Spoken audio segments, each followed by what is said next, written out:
The inside story on the issues that affect you and your community. This is Local 12 Newsmakers. Voters will remember this shutdown, not for the substance, but for the pettiness and just the dysfunction of Congress. We are 3 weeks past the end of the latest deadlock in Washington and the partial government shutdown, and 5 days past the local elections. What is the big picture about American public life? Good morning and welcome to Local 12 Newsmakers. I'm Dan Hurley. The lack of civility in American public life has been a growing issue for the last decade. Although a lot of the attention is focused on Washington, some disturbing trends were observable locally in the last election. Local 12 reporter Rich Jaffe highlighted one egregious example in the race for Anderson Township trustee. John Piowitz is a veterinarian. He specializes in horses. We caught up with him examining a filly at Turfway Park. While he's used to this kind of horse race, he recently threw his hat into a different kind of race, running for Anderson Township trustee. Piowitz got a bitter welcome to the game while campaigning in June. A gentleman walked up to me who I've never seen before and said, so you're going to run for trustee, are you? And I said, yeah, I am. And he said, you know, politics is really dirty in Anderson Township. And I said, well, I've heard that, you know. And he said, why would you put your wife and your children at risk like that? Then 2 weeks ago, I was putting out signs, had my old blue truck pulled over to the side of the road. A guy pulls up next to me in a four-door gray nondescript sedan that says, hey, putting up signs, huh? And I said, yeah. And he said, who's at home watching out for your wife and kids? And drove away. Robert Rack is one of the founders of a political analysis project called Beyond Civility. They bring politicians from divergent perspectives together in an effort to increase communication.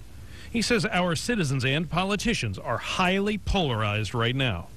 Parties, political operatives and activists have concluded for whatever reason that they cannot reason with those guys on the other side.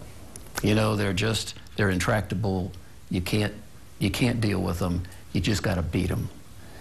So that's created this situation where people have stopped even trying to listen. Now this would-be trustee says he's even more determined to make a difference, but he would like to know, where'd the hatred come from? Is it because all of a sudden I decided to run? Or, you know, where is this coming from? John Piowitz ran third in the field of 5 candidates on Tuesday. 2 were elected. I am joined this morning by 2 people active with a local initiative called Beyond Civility, which describes itself as a group of citizens who are not content to stand at the edges of partisan divides. Members of Beyond Civility step forward to meet their counterparts, competitors, and even those who they perceive as ideological nemesis to find new and better ways to solve problems together. Robert Rack, who you saw in that story, along with B. Larson, is the co-founder of Beyond Civility. About 2 years ago, Mr. Rack is an attorney and the retired Chief Circuit mediator for the United States Court of Appeals for the 6th Circuit Court.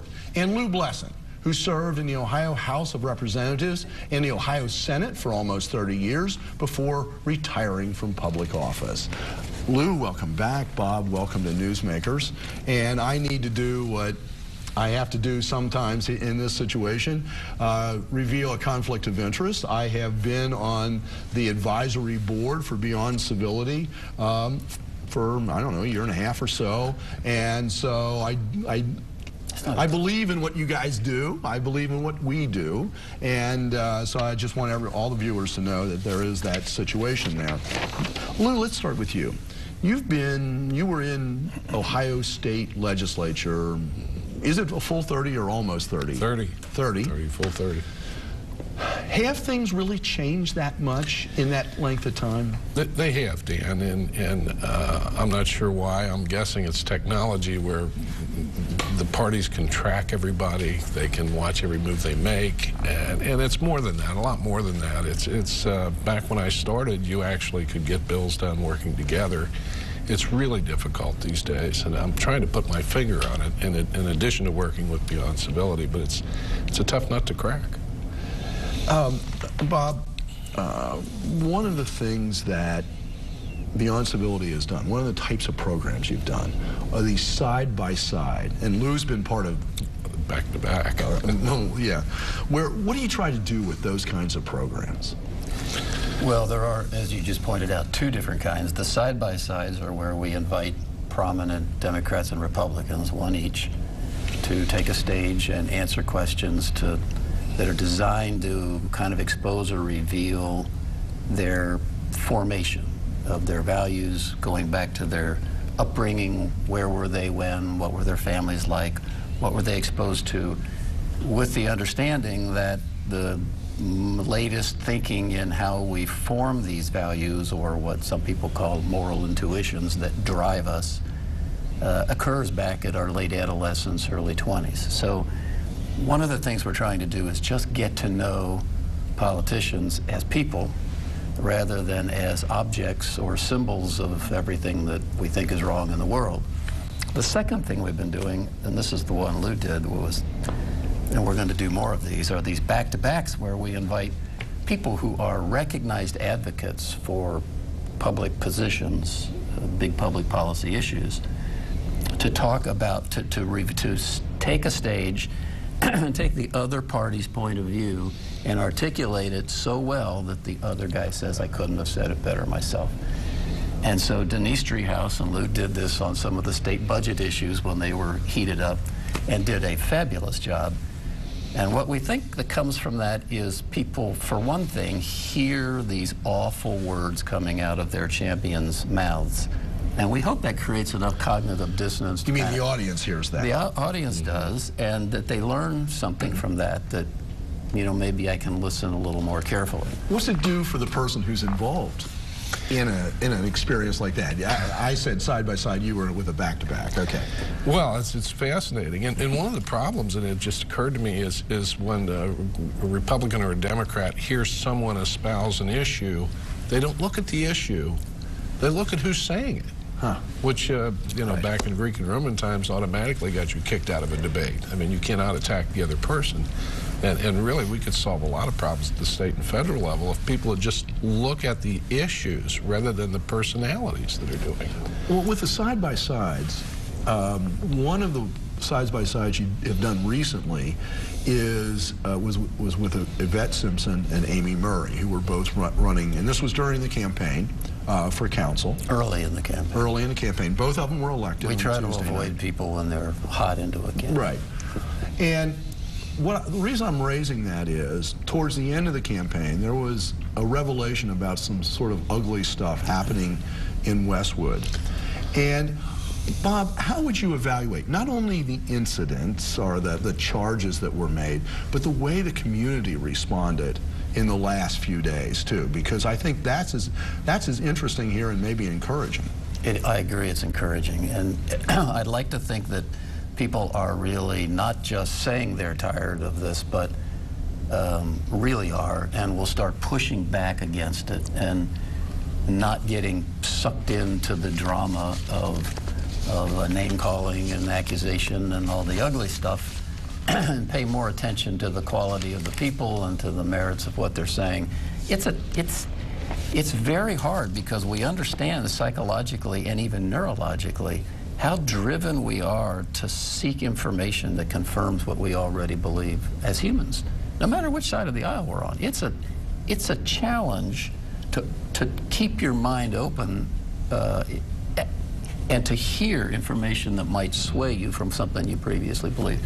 People don't often do it, and they don't often even expose themselves to contrary opinions or people. Which has become easy. It's sort of that technological, you know, you can listen to Fox or you can listen to MSNBC and just isolate yourself. Live in our bubbles. And, you know, one of the things that I found interesting about the group that emerged in Westwood, and the charges, the language that was used with Yvette Simpson was, you know, traditional racist language that America has heard a million times. But the people who came together, 50 residents, 350 signatures on a petition, called it, they want to make sure that people understand that Westwood's a neighborhood of civility and diversity. They're picking up the very words out of what you are talking about. And I found that kind of interesting and important in its own right. Lou, let's be realistic. Is it really possible to change this sort of cultural milieu that we're in public life, and especially considering that you're working locally, and these are big national cultural trends? Oh, I think it's very possible, particularly based on what you saw in that community and some of the election results. I think people are taking a negative attitude toward negative ads, which is great. I think they want to hear more about the issues. And really, one of the things that the people want are solutions. They're not getting solutions because of the problems. But for example, this budget deficit, debt ceiling, that one to me seems so easy because on one side, the Democrats are saying, debt ceiling, we have to pay our bills. And I, as a Republican, look at that and say, yeah, they're right. They're right. Then the Republicans want to cut the budget deficit. You can do both. If you just look at it, you set a debt ceiling for 10 years and target it at certain levels, and then you have to pass a budget that beats those, so you're reducing the budget and you're taking care of both sides. If you just open your mind to both sides, you can solve these problems. Yeah. Bob, I'm going to do a little twist on that. Do we have to be realistic? There's one thing, and Lou was just talking about how you govern. Campaigning can be different. And is it that, you know, we're not going to change the intensity of campaigns. Are we going to keep campaign civil, or is it governing that we're talking about civil? Well, the Beyond Civility project, as you know, from day one said we are not in the business of trying to change campaign rhetoric. We said that because our assumption is that as long as it works, then in the heat of campaigns, people are going to do it. Now, you're starting to look at evidence that maybe it's not going to work so well right now, and so maybe that will change. But our interest, our focus, has been on communication for effective governance. So once the campaigns are over, if they ever really are over anymore, yeah, that's a good point. then people have to theoretically start working together, and that requires a kind of communication and a respectfulness and an ability to listen and to negotiate that we'd like to introduce. Well, I need to let people know how to find out more about the effort. To learn more about Beyond Civility and the programs that it offers, go to the website, beyondcivility.org. You can also call 513-713-5928.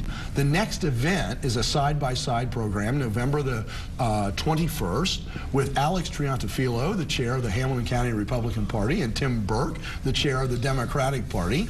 And by the way, when they're guests on Newsmakers, people comment all the time. They seem to like each other. Of course they like each other. They love politics. Stay tuned.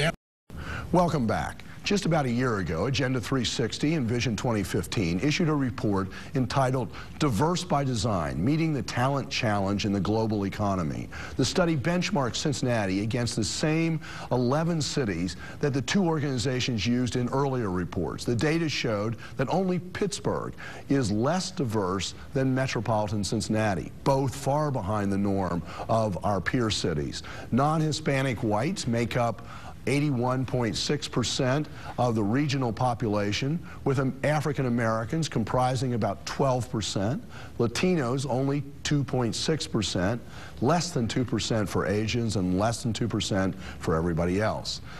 And only 4% of the local regional population are foreign-born. One of the speakers at last year's Diverse by Design Symposium made clear the implications for the local economy. Immigrants are job creators. Immigrants are twice as likely than American-born to start a business, whether that's a bodega or a high-technology company in Silicon Valley. Immigrants are twice as likely to file a U.S. patent than American-born. Immigrants are more likely to have an advanced degree. And immigrants are more likely to have personal relationships in the homeland where economies are growing. 87% of the world's future economic growth in the next 5 years will be outside the United States. So we got to be exporting and creating, that's how we're going to create jobs at home. Immigrants can help us connect to those markets. The second annual Diverse by Design Leadership Symposium will be this week on Wednesday at the Duke Energy Convention Center. This morning, I am joined by two of the people who have been guiding the work that came out of last year's conference and planned this year's. Karen Bankston is the Associate Dean of Clinical Practice, Partnership, and Community Engagement at the University of Cincinnati College of Nursing. She serves as the chair of the Diverse by Design initiative. Mary Stagaman is the Vice President for Regional Initiatives and Executive Director of Agenda 360 at the Cincinnati USA Regional Chamber. She provides the staff leadership and support for the Diverse by Design initiative. Welcome to Newsmakers. Mary, welcome back. Thank you, Dan. And I can't believe it. Have I never had you on this show? Oh, yes, but it was for the health and hospitalization levy. I would. Another job. Yes, I can't believe you hadn't been here before. But okay, what has happened since that symposium? It hasn't just been, oh, every year we're going to have a great big meeting. What's been happening since then? How have you played off of last year's symposium? Well, I think, and I really appreciate Mary's leadership as it relates to this, because what we've done that is really real in terms of practical work is to put together these action teams. And these action teams are people who are on the ground level, leaders in our community who really are looking to help to address some of the statistics that you just showed, and to create an environment where all of us, no matter who we are, can live, work, and play and feel good about Cincinnati.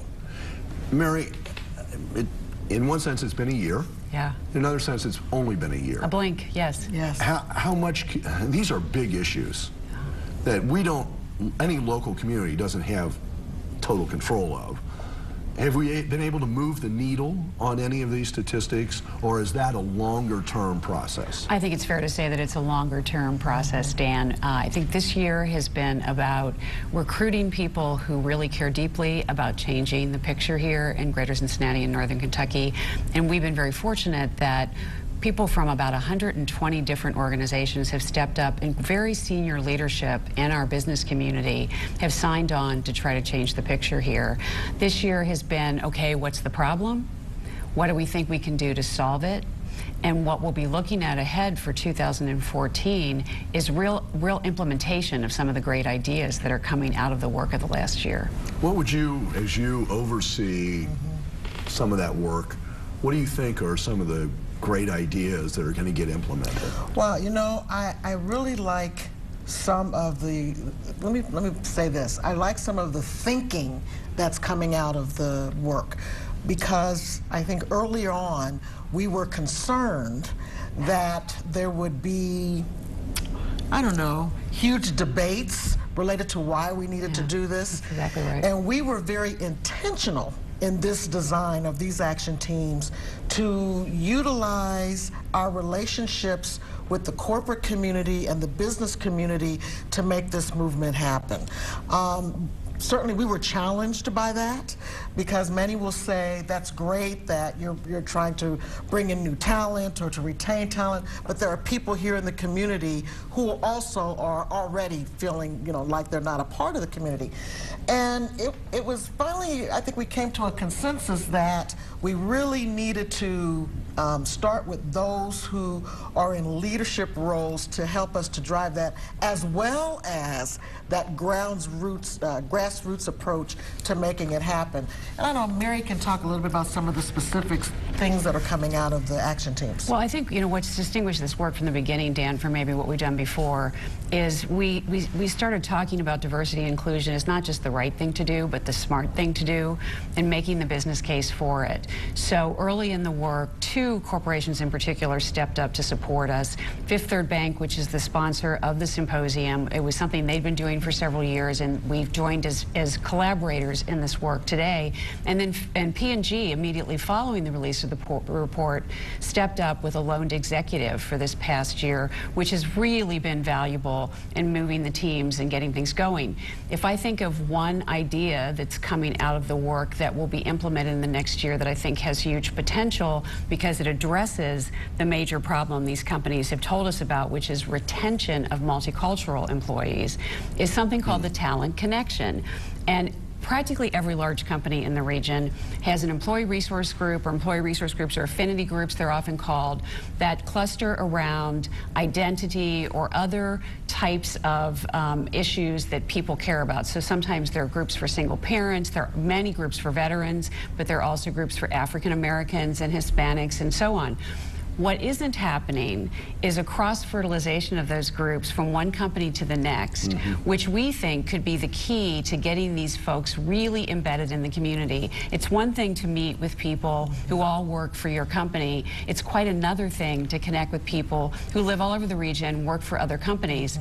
And then the final advantage to this program is that small and mid-sized companies who may not have critical mass, say they have, 2 African Americans or 1 Hispanic employee, we are going to open the door to them to be part of this larger talent connection, and we think it'll yield huge benefits in terms of retention over the next couple of years. And that embeddedness, the word that she used, embeddedness, is so very, very important, because we believe that as we have people who are embedded in the community, they're more likely to engage in activities that can help others who perhaps right now aren't at the table, but will bring to the table. Yeah. It's interesting, last night I was at a reception for Louis Langret, the French music director who is just starting at Symphony, and he was talking about moving his family from Paris, and they've bought a house in East Walnut Hills and getting engaged in the community. It was really inspirational to hear somebody who doesn't want to just live here, but wants to be engaged here. And I've had the fortunate opportunity the last several years to get involved with Procter & Gamble's international group, and particularly it's called PGITI. It's the spouses of these international employees who live, because it's the total families that we want to engage, not just the people. You couldn't be more right, Dan. In fact, one of the big aha moments, I think, for the team working on the talent connection and also our talent team was that trailing spouses, which is how they get characterized often, and they may be professionals in their own right, but particularly if they're coming from another country, it's much harder for them to work in the United States while their spouse is here as well. And they are a major force in retention. You can just imagine if the one spouse is going off to work every day and having a great experience, and the other one is sort of stuck in a neighborhood, that could really have a deleterious effect on their ability I'm aware to of stay. time. So last year's conference, very lively, great conference. We have a couple of photos from that conference. What about this year? What's going to happen if people come on Wednesday morning? This is a photo from last year. A couple of people I know very well, and I just wanted to use it because Sherman Bradley on the right has been on this show so many times he's got an endowed seat. What's going to happen this year? Well, I think what that picture tells you is it was a tremendously diverse room and a crowd of hundreds of people who cared to hear about this work. And this year, we're going to hear from Kevin Cabot, the Vice Chairman and CEO of Fifth Third Bank, who's going to set the tone for the morning. All of our action teams will be reporting out on the work that they've done in the last year. We have a great group of members of those teams who are actually going to do that and tell you what's ahead in 2014 and encourage everyone there and everyone within our reach. No, there will not. Actually, we're going to keep everybody in the room.